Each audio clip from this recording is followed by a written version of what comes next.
Governor కోట ఎమ్మెల్సీగా Kodandaram, minority నుంచి జాఫర్ జావీద్ ఇద్దరి పేర్లు దాదాపు ఫైనల్. ఎమ్మెల్యే కోటాలో అద్దంకి దయాకర్ పేరట.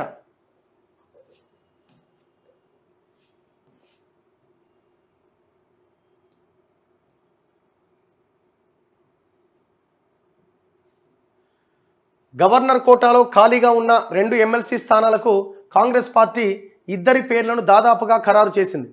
ప్రస్తుతానికి గవర్నర్ కోటాలో ప్రొఫెసర్ కోదండరాం, విద్యాసంస్థల అధినేత జాఫర్ జావీద్ పేర్లు ప్రముఖంగా వినిపిస్తున్నాయట. ప్రొఫెసర్ కోదండరాంను తక్షణం ఎమ్మెల్సీ చేయాల్సిన అవసరం ఉందని సీఎం రేవంత్ వ్యాఖ్యానించిన నేపథ్యంలో ఆసక్తికర చర్చ మొదలైంది. ఉద్యమంలో కీలక పాత్ర, మరియు ఎమ్మెల్సీ ఇచ్చి మినిస్ట్రీ ఇస్తారేమో. ఉద్యమంలో కీలక పాత్ర, తెలంగాణ ఉద్యమంలో కోదండరాం పోషించిన పాత్ర, ప్రొఫెసర్గా సేవల ఆధారంగా ఆయన పేరును రాష్ట్ర మంత్రివర్గం ఆమోదించి గవర్నర్కు పంపే అవకాశం ఉన్నది. రాజకీయ పార్టీకి అధ్యక్షుడిగా ఉన్నప్పటికీ రాజకీయాలతో ముడిపెట్టకుండా ఉండేలా ప్రభుత్వం నుంచి వెళ్లే ఫైల్లో నిర్దిష్టంగా వివరాలు పేర్కొనేలా జాగ్రత్తలు తీసుకుంటుంది. గత ప్రభుత్వంలో దాసోజు శ్రవణ్, కుర్రా సత్యనారాయణ విషయంలో గవర్నర్ భిన్నంగా స్పందించడంతో ఈసారి అలాంటి చేదు అనుభవం ఎదురుకాకుండా వ్యవహరించాలని భావిస్తున్నది. అంటే క్యాబినెట్లో మీన్స్ ఆయన సలహాదారుడుగా ఇట్లా అలాంటి ఈ పదవి ఇచ్చి పార్టీ అని కాకుండా క్యాబినెట్ హోదా కల్పించే ఛాన్స్ ఉండొచ్చు. మరో స్థానానికి హైదరాబాదులో ముఫకంజా, సుల్తాన్ ఉలూం లాంటి విద్యా సంస్థలు నిర్వహిస్తున్న జావీద్ జాఫర్ పేరును కాంగ్రెస్ పరిశీలిస్తున్నదట.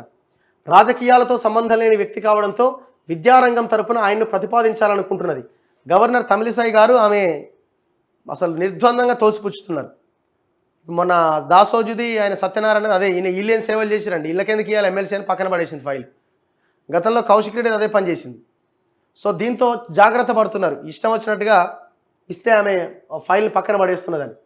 త్వరలోనే క్యాబినెట్లో నిర్ణయం తీసుకొని రాబోయే స్టేట్ బడ్జెట్ సమావేశాల్లోపై ఫైనల్ చేయాలని ఆలోచిస్తున్నదట.